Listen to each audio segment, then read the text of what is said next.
आपको पता है कि गूगल पे आप जो कुछ भी सर्च करते हो, जो कुछ भी देखते हो, सारी एक्टिविटी को गूगल ट्रैक करता है। आप उसे डिलीट कर सकते हैं। सिंपली गूगल पे जाइए और सर्च कीजिए माई एक्टिविटी। उसके बाद सिंपली पहले लिंक पे क्लिक कीजिए, उसके बाद अपने गूगल अकाउंट को वहां पे क्लिक कीजिए, तो सारी एक्टिविटी आपको शो हो जाएगी। आपने क्या क्या सर्च करा, क्या क्या देखा, और उन सारी एक्टिविटी को आप डिलीट भी कर सकते हो।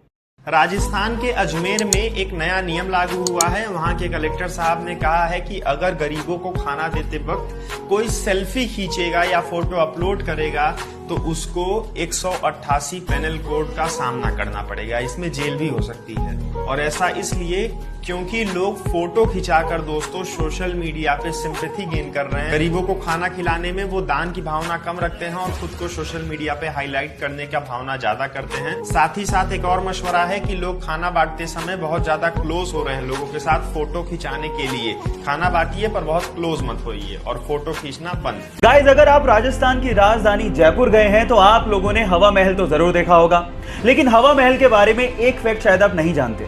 पूरी ही दुनिया में हवा महल इकलौती ऐसी बहुमंजिला इमारत है जिसकी नींव है ही नहीं, यानी कि इतनी बड़ी बिल्डिंग बिना नींव के खड़ी है। इसके आगे की वॉल की मोटाई 8 इंच है, जिसके सहारे 5 मंजिला इमारत को खड़ा किया गया है। पूरी ही दुनिया में ऐसा आर्किटेक्चर का बेहतरीन नमूना शायद ही आपको देखने को मिले, जहां पर इतनी बड़ी बिल्डिंग फ्लैट सरफेस पर सालों से खड़ी है। गाइस, इंडिया भी आर्किटेक्चर में किसी से कम नहीं है, तो इसके लिए एक लाइक तो बनता है।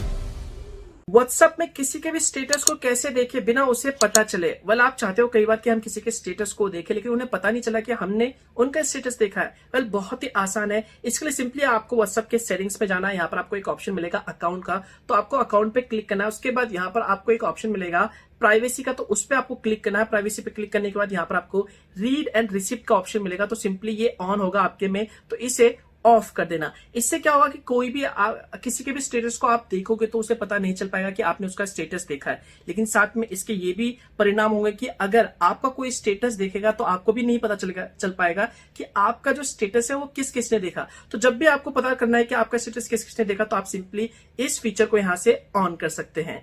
गाइस, क्या आप जानते हैं कि नासा ने रिसेंटली अपने मार्स हेलीकॉप्टर का नाम रखने के लिए पूरे अमेरिका में एक प्रतियोगिता रखी। इसका नाम क्या होना चाहिए और क्यों होना चाहिए, इसके लिए सुझाव मांगे गए। और आप जान के हैरान रह जाएंगे कि इस प्रतियोगिता का विनर एक भारतीय मूल की 17 वर्षीय लड़की वनीजा रूपानी को घोषित किया गया। उसने इसका नाम दिया इंजेन्युइटी, जिसका मतलब होता है एक ऐसी स्किल जिससे आप प्रॉब्लम्स को सोल्व कर सकते हैं और नई चीजें इन्वेंट कर सकते हैं। So proud to be an Indian guys. आपको क्या ये खबर पहले से पता थी और नहीं पता थी तो चैट सेक्शन में लिखना मत भूलिएगा।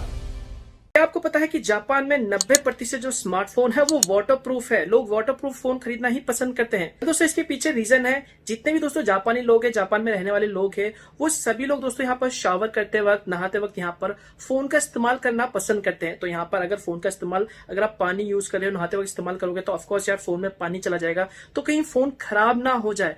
इसी वजह से दोस्तों यहाँ पर जितने भी स्मार्टफोन कंपनीज होते हैं वो ज्यादातर वाटरप्रूफ फोन बनाते हैं। इवन यहाँ पे जितने भी लोग होते हैं वो लोग भी यहाँ पर वाटरप्रूफ फोन को ही खरीदना पसंद करते हैं। गाइस, फायरफॉक्स ब्राउजर के बारे में तो सभी जानते हैं, लेकिन मेरा सवाल ये है कि फायरफॉक्स ब्राउजर के लोगो में जो दिखाई दे रहा है वो क्या है? क्या वो बता सकते हैं? ज्यादातर लोगों को शायद लगता होगा कि फायरफॉक्स ब्राउजर के लोगो में एक लोमड़ी यानी कि फॉक्स है, लेकिन ऐसा नहीं है गाइस। एक्चुअली इसके अंदर है एक लाल पांडा, जिसे इंग्लिश में फायरफॉक्स कहा जाता है, और इसी के नाम पर ही इस ब्राउजर का नाम फायरफॉक्स रखा गया है। क्या इसके पहले तक आपको ये फैक्ट पता था? और अगर नहीं पता था तो चैट सेक्शन में लिखना मत भूलिएगा। इस फोटो को ध्यान से देखो। अब आप बोलोगे यार इसमें क्या है, यार एक बिजली गिर रही है आसमान से, इसमें नया क्या है? वह दोस्तों, ये कोई एक नॉर्मल फोटो नहीं है, यह है दुनिया की सबसे पहली फोटो बिजली की, लाइटनिंग की, यानी आसमानी बिजली की। और ये ली गई थी दोस्तों 1882 में, यानी कि 1882 में ये फोटो ली गई थी। सोचो, इससे पहले क्या आप इसके बारे में जानते थे? कमेंट्स में जरूर बताना। आप लोगों ने कैप्टन अमेरिका के हाथ में शील्ड को तो देखा होगा, और उसको देख के शायद ऐसा महसूस होता होगा कि काश हमारे देश की सेवा में लगे और रक्षा में लगे सैनिकों के हाथ में ऐसी शील्ड होती, ताकि उनकी जान को बचाया जा सकता। देखो, बाकी देशों का तो पता नहीं, लेकिन जापान ने अपने सैनिकों की रक्षा के लिए इससे भी ज्यादा एडवांस शील्ड बना ली है, जो कि मात्र 3 सेकंड में खोली जा सकती है। इनफैक्ट उसमें आर्टिफिशियल इंटेलिजेंस का इस्तेमाल भी किया गया है, जिससे अगर मान लो किसी ने बंदूक तान दी तो 3 सेकंड में वो अपने आप खुल जाती है ना? गजब की बात। क्या आपको बात पहले से पता थी? नहीं पता थी तो चैट सेक्शन में लिखना मत भूलिएगा। आईफोन वाले ध्यान से सुने, आईफोन नया है, पुराना है, रिफर्बिश्ड करके आपको बेचा जा रहा है या फिर फोन को रिपेयर किया गया है, वेल ये कैसे पता करें? अगर आप एक आईफोन यूजर है तो आपको पता होना चाहिए।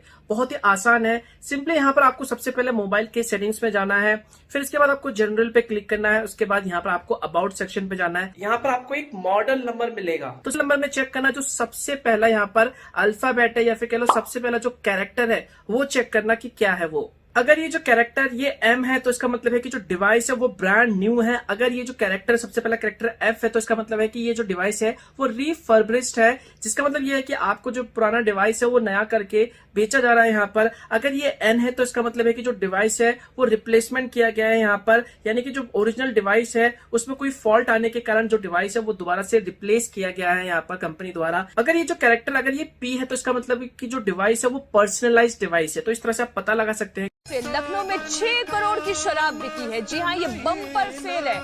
कर्नाटक में 45 करोड़ की शराब बिक गई। और अब देखिए अगला नंबर राजस्थान का, जहां पर 59 करोड़ की शराब बिकी। उत्तर प्रदेश 300 करोड़ का यहाँ पर आंकड़ा है और अकेले लखनऊ में 6 करोड़।